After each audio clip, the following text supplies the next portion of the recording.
পুলিশের যে ওসি ছিল তৎকালীন নিউ মার্কেট থানার ওসি রুমে প্রথমে প্রবেশ করানো হয় এবং আমার পিছমোড়া হ্যান্ডকাপ লাগানো হয়েছে এবং ওই অবস্থায় আমাকে রেখে ওসি বেদক মারছে আমাকে।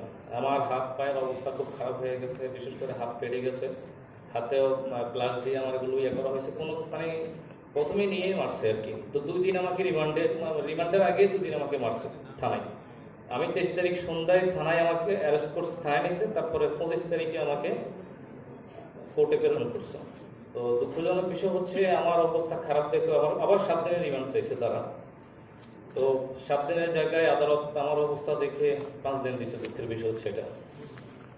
আমি তো মনে করছি হয়তো আমার অবস্থা দেখে কোর্ট কিছুটা শিথিল করবে আমার রিমান্ডটা, কিন্তু তারা সেটা করে না।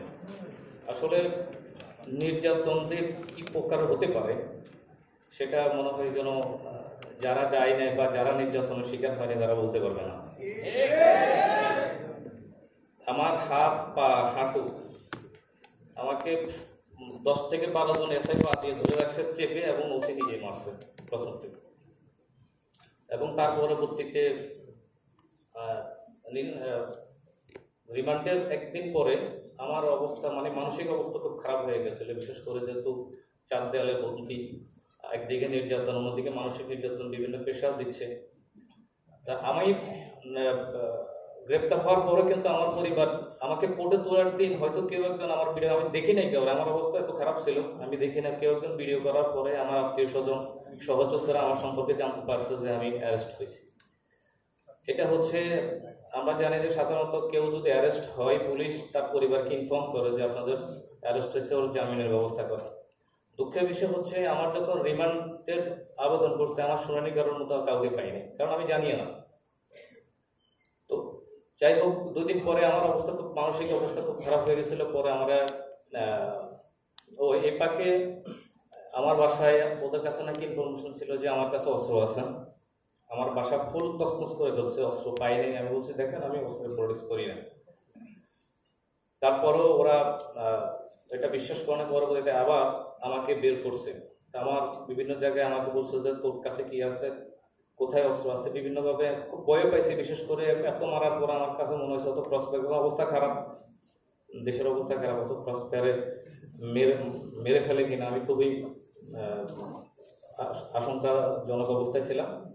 পরবর্তীতে আমাকে আমার বাসায় আবার নেওয়া হয়েছিল, সেদিক থেকে কিছু পাই নাই। তারপরে ওখানেও মারা হয়েছে, মারার পরে আবার পরে আমার হাসপাতাল নিয়েছে, আমি প্রাথমিক ট্রিটমেন্ট দিয়ে আবার নিয়ে আসছিল ওই দিন। তো নির্যাতন পরবর্তীতে যখন গারদের অবস্থা তো না বললেন, ওই পরিবেশ কিরকম সেটা আপনারা খুব ভালো করেই জানেন। আসলে থাকার মতো ব্যবস্থা নাই। 7টা দিন কিভাবে গেছে আমার আল্লাহ এবং আমি জানি। তো বেশি কিছু বলবো না, মূলত হচ্ছে এই আন্দোলন সংগ্রামে আমাদের অসংখ্য সহযোদ্ধা, বিশেষ করে অনেকের যারা রাজপথ থেকে অ্যারেস্ট হয়েছে তাদের বাইরে পলিটিক্যাল অ্যাক্টিভিস্ট যারা আছে, বিশেষ করে পুলিশ যাদেরকে চিনত, কারফিউর পরবর্তীতে ওদের একটা টেন্ডেন্সি ছিল যে আমরা এই পলিটিক্যাল অ্যাক্টিভিস্ট থেকে যদি ধরে ফেলি তাহলে হয়তো আন্দোলন স্থগিত হয়ে যাবে, কিন্তু আন্দোলন তার পলিটিক্যাল লোকদের হাতে ছিল না।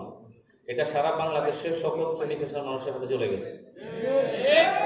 তো স্বাভাবিকভাবে আমি বলবো যে এই জুলাই আন্দোলন কোনো একক দলের সম্পদ নয়, প্রত্যেকটা শ্রেণী পেশার মানুষের সম্পদ, প্রত্যেকটা শ্রেণী পেশার মানুষের অংশীদার। সুতরাং আমরা মুক্তিযুদ্ধ যেমন একটা গণমানুষের যুদ্ধ ছিল, তেমনি 24-এর এই জুলাই গণঅভ্যুত্থান একটা গণমানুষের অভ্যুত্থান ছিল। সুতরাং সকলকে মূল্যায়নের মধ্য দিয়ে, বিশেষ করে এই জুলাইতে অনেকে আহত হয়েছেন, অনেকে নিহত হয়েছেন, তাদের যেরকম লিস্ট করা হয়েছে আমার পূর্ববর্তী বক্তারাও বলে গেছেন, যারা এই আন্দোলনে গ্রেপ্তার হয়েছেন তাদের জন্য আলাদাভাবে মূল্যায়ন করা হোক, তাদের নাম যাতে গেজেটভুক্ত করা হোক। আরেকটা বিষয় বলবো, সেটা হচ্ছে 5ই আগস্টের পরবর্তীতে আমাদের অসংখ্য সহযোদ্ধা যারা আমাদের সাথে জেল খেটেছেন, তারা এখনো বিভিন্নভাবে তাদেরকেও হয়রানি শিকার হতে হয়। আমার একটু আগে দিয়ে আমার এক বড় ভাই বিপ্লব ভাই যুবদল নেতা, উনি আমার সাথে কিন্তু আমার জেলের সহযোদ্ধা বড় ভাই ছিলেন। দুঃখের বিষয় হচ্ছে পরবর্তীতে ওনাকে এবং ওনার ওয়াইফকেও কিন্তু বিভিন্ন মামলায় জর্জরিত করা হচ্ছে। উনি কিছুক্ষণ আগেও কিন্তু কোর্ট থেকে এসেছেন। আমাদের কাছে এটা দুঃখজনক এবং লজ্জাজনক যে জুলাইতে আমরা যদি এই হাসিনার পতন যদি না হতো তাহলে আসলে আমাদের অবস্থা কি হতো আমরা জানি না।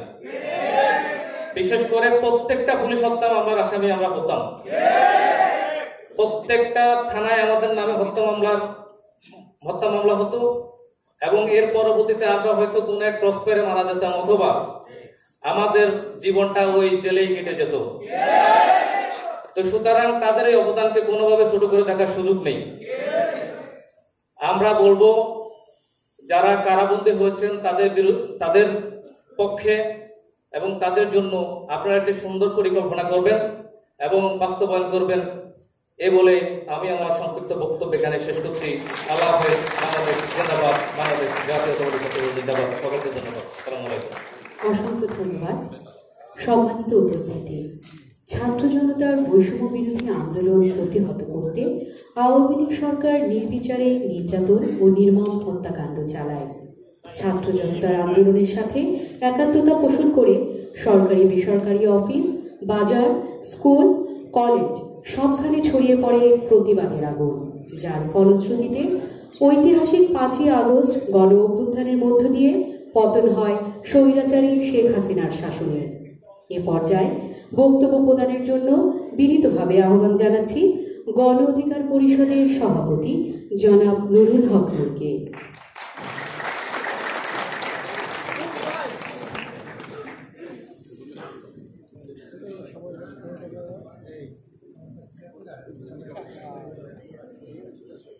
ছবি এখান থেকে নিয়ে নিন না।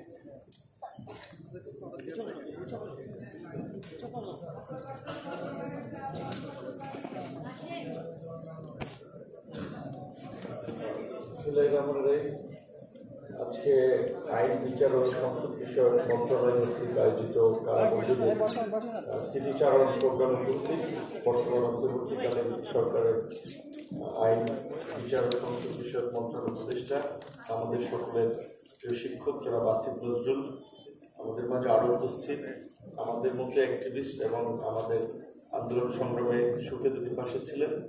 বর্তমানে পরিবেশ, বন এবং পানি সম্পদ উন্নয়ন মন্ত্রণালয়ের দায়িত্বে আছেন উপদেষ্টা সৈয়দা রিজওয়ানা আপা, বিভিন্ন রাজনৈতিক দলের নেতৃবৃন্দ, সাংবাদিক ভাই বোনেরা, সবাইকে সালাম এবং শুভেচ্ছা। আসসালামু আলাইকুম। আমি কয়েকদিন শুনছিলাম এবং নিজের মেমোরি রিকল করছিলাম। আসলে এই 19 জুলাই মানে রাত্রে, যেটা আমি এক ভাই যেমন ছাত্র দলের ভাই বলেছিলেন ওই দিনের প্রতিরোধের কথা এবং ওনার সামনে দুজন মৃত্যু হয়েছে ওইরকম একটা ঘটনার এক্সাম্পলের কথা। আমিও মূলত রাজনৈতিকভাবে আমরা যখন 16 তারিখ আবু সাঈদের মৃত্যুর খবর আমরা পাই, সে সময় আমরা যারা যুগপৎ আন্দোলন করেছিলাম বেশ কয়েকটি রাজনৈতিক দল, বিএনপি জামাত সহ শেখ হাসিনার পতন এক দফা দাবিতে, তারা যোগাযোগ করে আমরা বলেছিলাম যে এই মৃত্যুর পরে রাজনৈতিক দলগুলোর একটা রিয়াকশন দেখানো দরকার। তখন একটা সিদ্ধান্ত হয় যে 17 তারিখ গায়েবানা জানাজা এবং বাইতুল মোকাররমে গায়েবানা জানাজা পড়ছে। বিএনপির মহাসচিব মির্জা ফখরুল ইসলাম আলমগীর সহ অনেক নেতৃবৃন্দ আসেন, আমরা অনেকে ঢুকতে পারিনি। 18 তারিখ আমরা কর্মসূচি ছিলাম, মঞ্জুবাই এখানে ছিলেন, কালো পতাকা মিছিল সারা দেশে শিক্ষা প্রতিষ্ঠানে বা শিক্ষার্থীদের উপর হামলার প্রতিবাদে। 19 তারিখে আমরা আবার আলাপ করে, শুক্রবার ছিল, সবাই জয়েন করতে পারবে কর্মসূচিতে। সেদিন একটা কর্মসূচি, বিক্ষোভ কর্মসূচি দেওয়ার কথা হয়, রাজনৈতিকভাবে আলোচনা হয়, তখন গণমিছিলের কর্মসূচি দেওয়া হয় এবং ওই কর্মসূচিতে অংশগ্রহণের জন্যই মূলত আমি শুক্রবার দিন ছিল বাসা থেকে একেবারে উজু টুজু করে নামাজের প্রস্তুতি নিয়ে বের হয়ে যে নামাজ পড়বো বাইতুল মোকাররমে। কিন্তু আমি বাড্ডা থেকে আমার বাসা মহানগর প্রজেক্ট, ওইখান থেকে আসলে বের হওয়ার পথেই দেখতেছি যে ধাওয়া পাল্টা ধাওয়া এবং বিল্ডিং এর উপর থেকে বিচ্ছিন্নভাবে গুলি এসে পড়তেছে এবং তখন 12:30টার মতো বাজে। তখন ক্লাস 10-এর একজন শিক্ষার্থী রাস্তায় গুলিবিদ্ধ হয়, তখন তাকে নিয়ে সবাই খুব অস্থির হয়ে পড়ে তখন আর আমি সামনে আগাতে পারলাম না আসলে, যে এইভাবে গুলি এসে পড়ছে, এখন আমি যে যাবো হেঁটে, কারণ তখন তো গাড়ি টাড়ি বন্ধ, যাওয়া লাগবে হেঁটে হেঁটে ওখান থেকে। তখন ভাবলাম নামাজ এখানে পড়ি, তারপরে বের হবো।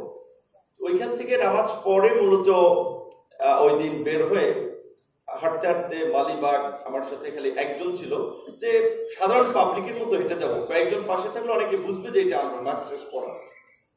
ওই সময় ইসলামী ব্যাংক হসপিটালের সামনে আসলে আমিও জাস্ট ইসলামী ব্যাংক হসপিটাল থেকে কালভার্ট রোড, ওইখানে আমাদের কার্যালয়, ওইদিকে আমাদের মিছিলের কথা। তার আগের দিন রাতে সবাইকে মেসেজ করে দিয়েছি যে সবাই দুপুরে বাসা থেকে খেয়ে বের হবেন, জুমার নামাজ পড়বেন না, যেহেতু মিছিল কর্মসূচি ওখানে। তো ওইখানে যাব, আমার মানে কিছু বুঝে ওঠার আগেই দেখি একজন পড়ে গেছে। কোথেকে ঢিল এসে পড়েছে না কি পড়েছে সেটা কার্যত জানি না। পরে দেখি একেবারে তার এখান থেকে মানে সাদা, আসলে আমি তো টাচ করে দেখিনি মগজ না কি বেরোচ্ছে, দেখি সাদা একেবারে রাস্তার ওখানে বেরোচ্ছে। সাথে তখন ইসলাম ব্যাংক হসপিটালের স্টাফরা 2-4 জন আগে তাকে নিয়ে আসলো। আমরা একটা হসপিটাল দেখলাম, এভাবে গুলি চলতেছে, একটু হসপিটাল ওখানে দাঁড়ালাম। তার কিছুক্ষণ পরে দিকে আরো একজন মহিলাকে নিয়ে আসছে। পরে ওনার কাছে শুনলাম যে উনি সেগুন বাগিচা বাসায় গুলিবিদ্ধ, বাসার জানালার ফাঁক দিয়ে হয়তো দেখছিলেন কিছু এই বর্বরতা কিংবা পুলিশের অ্যাক্টিভিটিস, সেখানে গুলিবিদ্ধ হয়েছিলেন। তখন ওই পরিস্থিতিতে আর আমরা সামনে আগাতে পারিনি কার্যত। তখন রাতে যখন বাসায় ফিরি, তখন মনে হচ্ছে যে এই পরিস্থিতির পরে যদি আসলে আমরা কোনো পরিবর্তন না করতে পারি এবং প্রতিরোধ গড়ে তুলতে না পারি, তাহলে কার্যত আমাদের কারোই রেহাই নেই। তখন আমি রাত্র 9টা-10টা থেকে সবাইকে ফোন, ডাইরেক্ট ফোন, তখন ইন্টারনেট শাটডাউন ছিল, ডাইরেক্ট ফোনে ফোন দিয়েছি বিভিন্ন রাজনৈতিক দলের নেতৃবৃন্দ, অ্যাক্টিভিস্ট, সবাইকে। এমনকি ওই দিন নাহিদ, হাসনাদের সাথে এক্স্যাক্টলি কথাটা আমার খেয়াল নাই, তবে সার্জিস আর নাহিদের সাথে কথা হয়েছিল, এটা আমার স্পষ্ট মনে আছে। যেই কারণেই তখন ওই ডিবি হারুন গ্রেপ্তারের পরে বলেছিল যে 2 সমন্বয়কে নিয়ে সরকার পতনের ছক এঁকেছিলেন। তো তারপর আমি ওদেরকে বলেছিলাম যে দেখো, এখন যে পরিস্থিতি, এখন তোমাদের সুযোগ এসেছে জাতির নেতৃত্ব দেওয়ার, তোমরা জাতির হিরো। আর যদি পিছু হটো তাহলে আসলে আমাদের কারো নিস্তার নাই। যে ঘটনা ঘটছে এর কারণে তো প্রত্যেককে এমনি জেলে যেতেই হবে, একদম কিন্তু বিকল্প নাই। তো এবং আমার যার সাথেই কথা বলার মোটামুটি আমি বলেছি, এবং আমি ধরে নিয়েছিলাম যে হয়তো আজকে অ্যারেস্ট হতে পারি। কথা বলে শেষ করছি আপনার তখন 2:15 বাজবে। ঘুমাই নাই, জাস্ট বিছানায় যেটা বলে আর কি সমুদ্র গা এলিয়ে দেওয়া ওরকম জাস্ট ছিলাম। তারপরে দরজায় ধাক্কাধাক্কি শুনতে পেলাম।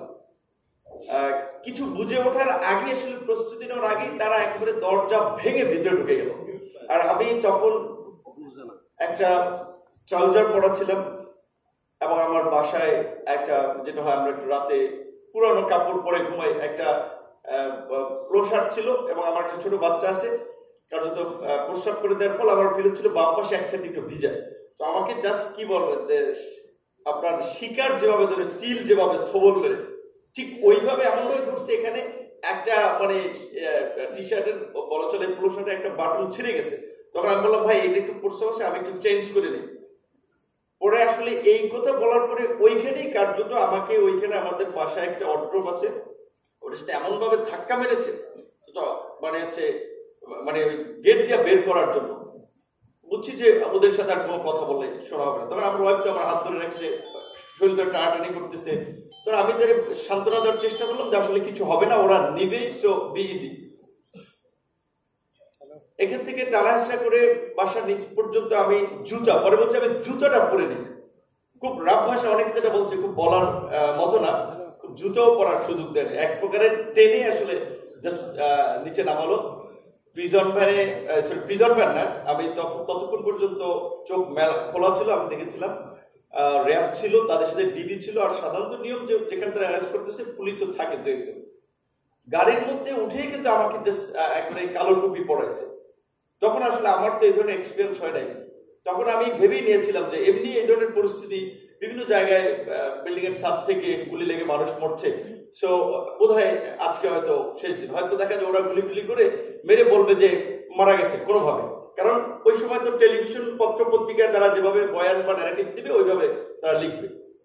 আমি তখন আপনার আসলে কার্যত যেটা মুসলমান হিসেবে আমরা দোয়া দুরুদ পড়তেছিলাম, আল্লাহর কাছে ক্ষমা চাইতেছিলাম যে বোধহয় এটাই লাস্ট দিন। কতক্ষণ পরে গাড়ি স্টার্ট করলো, খুব হাই মিউজিক। আমি অর্থাৎ পরে বুঝতে পারছিলাম যে আমাকে কোথায় নিয়ে যাওয়া হচ্ছে। মানুষের সেন্সে অনেক ক্ষেত্রে ধরেন একটা পরিচিত জায়গা দিয়ে আমাকে যদি হাতিরঝিল কিংবা গুলশান কিংবা ধানমন্ডির দিকে নিয়ে যায়, অনেক এলাকা আমরা ওই এলাকার গাড়ির হর্ন, সাউন্ড, বিভিন্ন প্রেক্ষাপট, নীরবতা, এগুলো দেখে আমরা ট্রেস করতে পারবো যে হয়তো আমি এই এলাকায় আছি। এই কারণে মধ্যে খুব হাই মিউজিক দিচ্ছে, কারণ আমার তো মিউজিক দেওয়ার কথা না। তারপরে রাতে যেখানে নিয়ে গেল ওই চোখ বাঁধাই অবস্থায়, এবং আপনার ওই যে আয়নাঘরের যে চিত্রটা দেখালো, ঠিক আসলে এরকম সাইজেরই ঘর, পাশে এক কোনায় বাথরুমের ব্যবস্থা আছে। আমার তো যে হ্যান্ডকাপ পড়েছে, যে হ্যান্ডকাপ সহ চোখ বাঁধা ওই অবস্থায় আসলে আমি রাত্রে আপনার নিচে।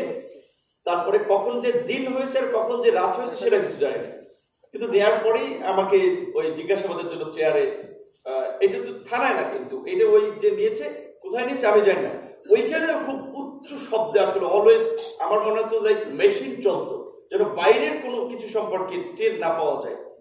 তো ওইখানেই তারা পরে হ্যান্ডকাপ খুলে দিল, বললো যে ভাত দিয়েছিল একটু, সাথে একটু ভর্তা, একটা ডিম ভাজি, একটু খাও। একটা লোক ছিল, আসলে ওই লোকটা ভালো, উনি বোধহয় ঢাকা ইউনিভার্সিটি, আমার মনে হচ্ছিল ওনার কথাবার্তা, উনি বলতেছিল যে খা ভাই, কিছু করার নাই, এ কপালে লেখা আছে, খাইতে হবে, না খাইলে মরবি। তো এইটা একটা মানে কি বলবেন, আপনার সম্পর্কের জোর থেকে এরকম কথা বলা। তো যখন আমি মনে করছি এই লোকটা একটু ভালো, উনি খাবার টাবার দিয়ে যায়। আমি তখন 2 দিনের মতো ছিলাম, একটু বোঝার চেষ্টা করছিলাম, ভাই আপনারা কি জোর করে নিয়ে আসছে এবং এই কাজে ব্যবহার করতেছে, নাকি আপনি উইলিংলি করতেছেন? সে কিছু বলে নাই, বলছে যে কপালের লিখুন, একসময় জানবে। এ বলছে মহসিনুলের ক্যান্টিনে আলমগীরের চেয়ে কিছু খাবার সেম আছে, ও খারাপ না একেবারে। তো মহসিনুলের ক্যান্টিনে আলমগীরের কথা বলতেছে, তার মানে উনি এর সাথে পরিচিত। তো একবার আমার ওই আপনার একবার জিজ্ঞাসাবাদের জন্য যারা আসছিল, তাদের আসার আগে চোখ বেঁধে নেয়, দেখতে দেয়। তো আমি আমার একবার খাপ করে এটা একটু সরে ওনাকে দেখতে চেয়েছিলাম। আসলে এখন তখন ওনার সাথে আরো একজন ছিল, উনি আবার ঠাস করে মানে আমার ঠিক এইখানে একটা মারলো একেবারে, যে কেন আমি ওইটুকু ধরতে গেলাম। এই তো ওরা জিজ্ঞাসাবাদ করলো, আমি বুঝতে পারছি ওনার ভয়েসে, বিকজ আর্মির লোক, ওনার ভয়েসে বুঝতে পারছিলাম, মেবি আর্মির হতে পারে, ডিজিএফআই। এবং উনি আমার পরিষ্কারভাবে বললো যে তুমি খুব সাহসী মানুষ, আমরা জানি, সো স্ট্রেট ফরওয়ার্ড বলো যে আপনার বিটিভিতে এই আগুন দিয়েছে, এই পরিকল্পনা কারা করেছে, মেট্রোতে আগুন এটা কারা করেছে, এবং যুবদলের এই রবিউল ইসলাম নয়ন, ওর সাথে তোমার কতদিন ধরে পরিচয়? প্রকৃত হচ্ছে যুবদলের নয়ন, তাকে আমি আগে চিনতাম না, এই পরিস্থিতির পরে চিনি। কিন্তু তার জন্য আমাকে বলছেন এরা একটা নেক্সট সাবজেক্ট, আরে তুমি রবিউল ইসলাম নয়ন, শিবিরের ছেলেরা, এই নাশকতা সব তোমরা করছো।